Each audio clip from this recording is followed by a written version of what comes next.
The AllStar app, the #1 app in the business. UFC, Bellator, One Championship, PFL, and more. Get the app right now. Link in description. Yeah, let's kick it off with the fight that kind of put you on the scene. I think it was when you won that Coastal Combat welterweight title. You Yep. went into that fight pretty green. I think, a lot of people thought you were the underdog and you went in there and Yeah. got the finish. It was a beautiful finish. It was like I think it was the right hand that caught him, got him Yeah. all wobbly, and then you just went Yep. crazy, hit some knees, and then the Yeah. dude fell back straight and they stopped the fight, man. How pivotal was that fight for you, for your confidence as a fighter? Huge. Just going into enemy territory and walking out and not hearing anything. Like I remember walking out for that fight and crickets. Like it was.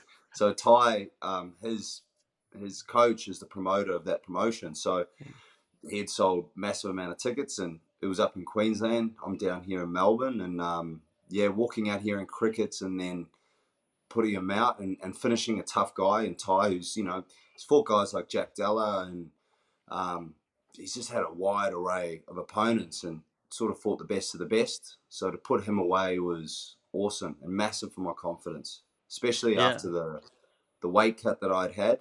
It Mhm. was it was good. It was Yeah, very yeah. good. Ty at that time, he was one of the top guys that everyone was talking about. Went to the UFC, all of that, right? And Yeah, and you put that all off the track, so to say, right? Like you took that and yeah, you just pulled it off the rails. It like took all that momentum. That was great. But yeah, then the pandemic hit. You had a yeah. bunch of fights. They were all canceled. I was talking to your teammate, Aiden, and he was Hmm. telling me, you guys were locked down for a bunch of that period, but you guys still got Yeah. to train though, and you guys got to develop and upgrade. How did that impact, your skill set? Just being able to just like focus on training and nothing else. Yeah, it was huge. And I mean, there was only I think three or four of us that could train at that point. So we had our coach Chris Brown. He's a five-time Olympic wrestler and just a. I think he was. I could be wrong. I'm pretty sure he competed in the first no holds bars fights in Australia. So he's an OG of the fight game, and just what a mind, Like he is constantly coming up with new things and playing with stuff. That right hand that I knocked Ty out with, and or wobbled him with, sorry, was from him. So we drilled that kind of stuff all through lockdown.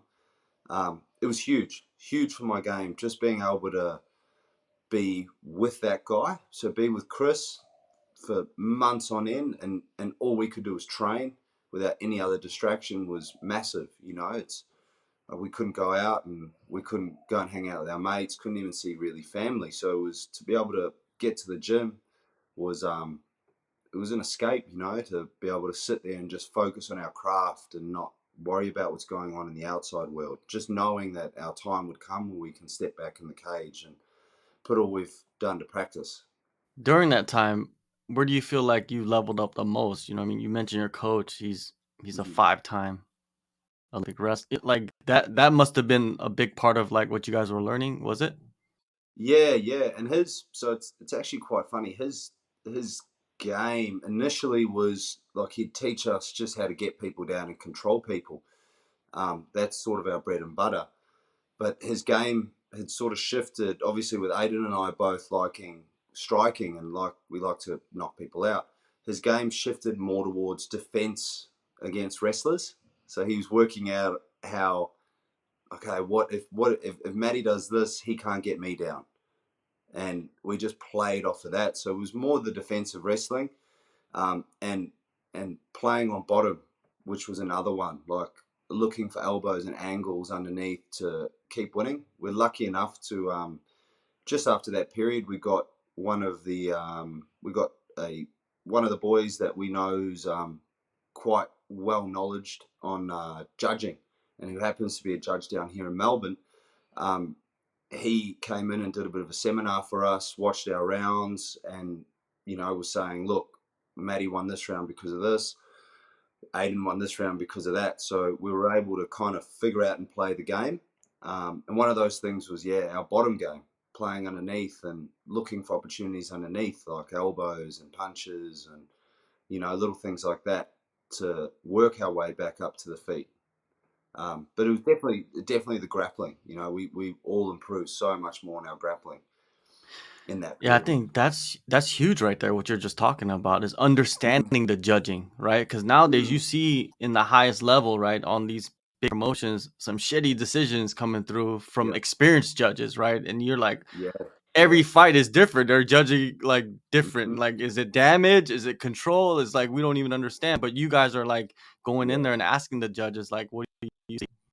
yeah, yeah. We take it very seriously. Like this is that you can only really do this for a short amount of time in your life and actually try and make a career out of it. So you might as well give it a red hot crack and really try and work out the game and look at it professionally instead of just going in there and hunting for the finish every time, which sadly doesn't always work. And yeah, the judging is it can be quite cruel, and it's like you watch that. So obviously, my last fight I lost against John, and a few weeks later we see Peter Yan lose to Sean O'Malley, sort of on those same grounds. Like Yan had done no damage but landed more strikes. O'Malley had done all the damage, had all the bottom time, and ended up getting the win with the damage. And then I'm fighting John, and I'm doing all this damage, and I get the loss. So not making excuses or saying it should have gone any other way. That's the way it went, and I've held myself accountable for the way it went. But yeah, it's never really the same, is it? Like they kind of chop and change judging criteria a lot. Yeah, they do. The move from welterweight to middleweight, was that something that was planned, or did you just decide, like, before the last fight against John, like, I'm gonna fight middleweight. This is a huge Yeah. opportunity. No, so it was planned. It was after I fought Ty, I had a I had a really big weight cut for that fight, and I was losing half a kilo a week, kind of coming into that with a massive calorie deficit. Like my body just kind of couldn't get down there anymore. Naturally I walk around at about 96, 98 kilos, um, and still pretty athletic and fit. So coming down was really hard, and it was affecting my training. I was getting hurt in the gym. I was, any little punch would kind of wouldn't rock me, but it would definitely get through, and I could feel it. Uh, and then just the recovery time. So after each weight cut, I needed a good 5, 6, 7 weeks of eating to get back to normal and feel good again, because my stomach was just in all sorts. I remember before the Thai fight, I couldn't even do a push up backstage. I couldn't do a push up. I got jabbed in the stomach by one of my teammates backstage, and it it really hurt. So even after rehydrating, I was still, not in a good spot. But still went out there and put in work, though. You know what I mean? I guess when you get in the cage, it's a different story. Yeah, yeah, it is, and it's like, man, I remember just thinking in that fight, if he hits me in the body, I'm stuffed. I'm stuffed. I'm lucky he didn't. Yeah, for sure, for sure. What have you done to get your body, ready for that weight class to be able to go Mhm. in there and perform at your best at middleweight? Yep.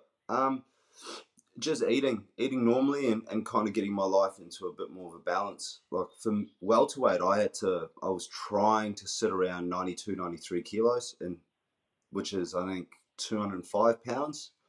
So I was trying to sit around that weight category coming into fight camps, but it was like I was almost cutting weight already. Like year round, I wasn't just eating and eating properly. Like it was pretty much just chicken breast and broccoli all year and protein shakes, and I wasn't training well. So the biggest adjustment that I've had to make is definitely just diet. So eating right, not eating crap and trying to get myself up, but just eating properly, getting good carbs in, good proteins in, and a healthy amount of fats to get up to that weight. Eternal MMA 69, the first fight. Talk about the Yeah, circumstances surrounding how they even put that fight together. yeah. So it was a wild week, man. I was about to go and do my last sparring session over at Adrenaline, and I remember just going, you know what, I'm not feeling overly motivated. I'm hungry. I'm cutting weight. Blah blah. I'm gonna look at my opponent's Instagram page, and it'll get me up and about. So I went on his Instagram and I seen that he pulled out of the fight. I was like, what is going on? Oh no, not another one. I've had 4 pullouts in the last year. This could be my 5th. Like where's the luck there? And then a day later, John puts his hand up, and I remember Chris saying, my coach saying before, he was like, "They're going to offer you the champion. I know they're going to offer you the champion, and we're going to say yes."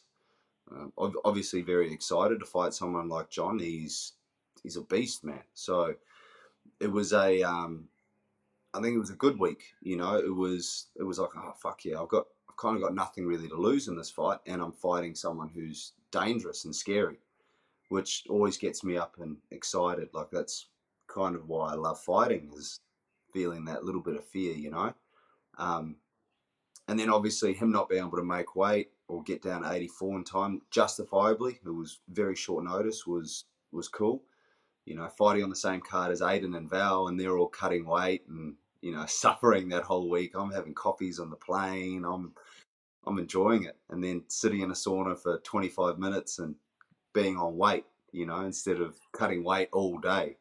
Yeah, it was a crazy week, but it was a good week. It was a really good week. I just remember being a long week, though. It was long. Yeah, for sure. And you went all 3 rounds with John, and there was a lot of grappling in that fight, unexpected to a lot of people. Everybody thought you guys were at a brawl. You know, Yeah.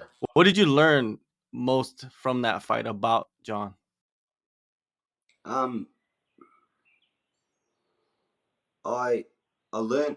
Oh, it's very obvious with John, like he's tough, But I learned that he's very smart, man. Like you hear him get on the mic and he speaks a certain way, he looks a certain way, and I think people kind of look past him and they think he's just some Welsh brawler kind of style. But man, no, he makes good adjustments when he's in the cage. He plays the game very well. He's a smart fighter, and he knows how to get the job done.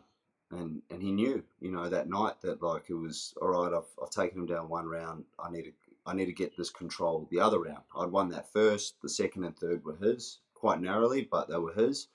And he just played the game. He was smart. He got the job done, and all respect to him. But I think this will be a different fight. We both know each other a little bit better, and it'll be interesting to see what he comes with to the table, because I know what I'm going to bring, and if I know what he's going to bring this time, if I think if I think I know what he's going to bring, it's going to be fireworks. It's going to be a cracking fight. When they told you that you were gonna get a rematch, but this time it's gonna be for the title, like, how Mm. did you feel? You know what I mean? Because you were coming off a loss to the same guy. Oh, mate, wrapped. Sorry, my missus is. Yeah, wrapped. Honestly, wrapped. Like it was wicked. It's the most prestigious title in Australia, and I think seeing Aiden get it has just made me hungrier for it. It's one step closer to my dream of fighting in the biggest promotions in the world, and I think it puts me right where I want to be in terms of a shot at the UFC, Bellator, ONE FC, any of these promotions. So it's huge. Like I'm stoked to do it, and I mean, at the end of the day, I'm going to be 50 years old one day, and I can say that I've won the eternal title. I've been the top of Australia. I've done this, I've done that, I've done this. So it's all a part of the story, and yeah, I'm excited. I'm really, really excited for this fight. Yeah, Eternal, they've grown into becoming like the best of the best. You know what I mean? Hmm. It's just not even close anymore. Yeah, I've been yeah, covering the Australian scene for years now, and I've seen promotions come and go. You fought for one, Coastal Combat. When's the last time they yeah, put on a show? yeah, Do yeah. you even They're, remember? You know what I mean? They don't even put yeah, on. They would have called you probably if they did put on a show, right? Nothing against them, yeah. but you know, it's survival, and Eternal Mm, has been around for more than 10 years now. They're on UFC Fight Pass. It's a huge platform yeah, for you guys, and it's eyes on you guys, which is so important because you're on the other side of the world. You know what I mean? The yeah, man. UFC is in Yeah, America, so Yeah, and Um, I think as well, like I've I've kind of seen the fight game enough now to know that there especially here in Australia, there can be some quite dodgy elements to it, and you know, you see some promotions, man, flying in lesser opponents for these people that they want to build up, and it's like you don't really get that with Eternal. You're fighting the best of the best. They're going to make the best matchups possible, and I think it's why they've gone as far as they've gone, and it's why they've got UFC Fight Pass, because they're not picking favourites and building people up. Like Dave Martinez, how many losses has he had on Eternal? They've never really given him an easy fight. They give him hard fights, and he's one of their champions. So it's definitely a bloody pleasure, mate, to be a part of him, coming from every other promotion. Dave Martinez, man, what a legend he is, right? Just the most unique character, and Aiden as well. You know, I mean, he held the belt Yeah, too. You know, what I mean, Aiden's another character. Like, I just wish the best for everybody, man. Especially the guys that are fighting for the titles and stuff like that, because there's a lot at stake for you guys. Man, you yeah. say this fight, you see it differently. How do you see it differently? How do you see it playing out in your favor? Um, I think I can sort of see through a lot of what he's got now. He he's a tricky character, man. He's a tricky customer. He cuts angles. He sort of darts one way, throws with. He'll lead with one hand and he'll throw the other. You know, and obviously knockout power on both hands. So not getting too much time to watch tape on John was probably the biggest challenge going into the last fight. Where now I've had my coaches had a good look at him. I've had some really good pro boxers and pro strikers had a look at his footage, and we've sort of put together a plan on how to approach his stand up. So I think this fight moving forward will be that it'll be a lot more on the feet, and obviously for me coming off, I think John was the same. It's 2 years of no competition. Like we were training for 2 years, but we weren't competing. That was John's first fight since Kit Campbell. That was my first fight since Ty Duncan. So it was a rusty performance for both of us. I think you're going to see the Eternal fans are going to see us a lot sharper, a lot crisper, and yeah, ready to put it all on the line. December 2nd, Eternal MMA 72 main event. Middleweight title is on the line. Southport, Gold Coast. Or go to the descriptions and download the AllStar app. Matt, good catching up with you, man. All the best in the fight. It's going to be fireworks, like you said. Bloody oath, mate. Thank you for having me, John. Always a pleasure.